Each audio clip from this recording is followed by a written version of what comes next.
Hi, this is Peter Buss. I'm the Executive Bishop of the General Church. June 19th, New Church Day, means a lot of things to people in the new church, and I'm here with my two colleagues in the Bishop's office of the General Church to offer a thought or two that might augment your celebration this year. I was thinking about what could guide my celebrations with myself and my family, and I came across this vision of the Lord in the midst of the 7 lampstands and the unique name that he gave himself, which is Alpha and Omega. And we can think about the visual image that the Lord gave of himself in the midst of those lampstands, but I'm inviting you to think about everything that we know about the Lord and can worship based on in the new church. Anything that could be written about our Lord and his providence and his wisdom and his love is contained in that Alpha and the Omega. And then think about everything that issues from his mouth, all the wisdom that he has to share with us about our walk of life in the Word and how we can coordinate and cooperate with him in that walk of life. And now we've got a beautiful package of information to celebrate at New Church Day, because the Lord is a God of love and wisdom. He's with us always, and he gives us the wisdom that helps us to have a successful and happy life on into eternity. And with that, I think we can have a wonderful celebration together with what my colleagues add.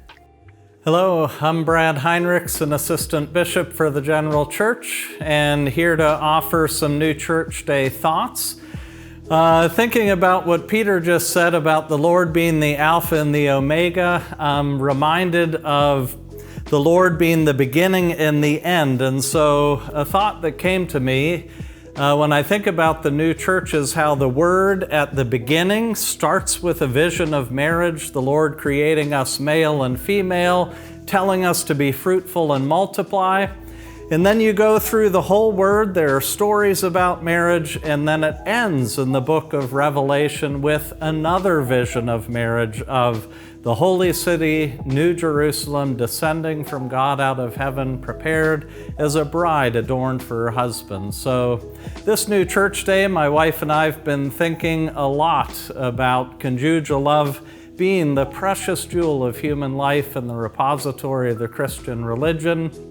And our hope and our prayer for you is that the Lord will revive once again this beautiful vision of marriage in this earth, and particularly in the new church. And we hope that he will bless all the marriages in the new church in the year ahead. Hey, I'm Dave Lindrooth. I'm an assistant bishop here at the General Church, and together with my wife, we wish you with all our hearts a happy new church birthday.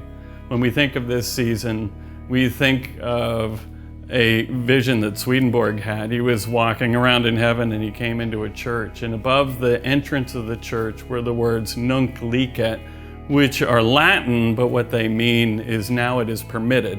Later he describes, when he's talking about that church, the words really meant now it is permitted to enter with the understanding into the mysteries of faith. That's an invitation for each and every one of us. When I think about what faith is for and what that understanding is designed to convey, one of those things is a system for human spiritual change. What that means is all of those truths that are there in the Word are here to help you find the happiness that the Lord wishes to bless everyone in a life of heaven to eternity with. That's a kind of happiness that is now available to every human being on earth. So for us, we find tremendous inspiration from our New Church Day celebration because of that system that the Lord offers us and the happiness that comes from that system.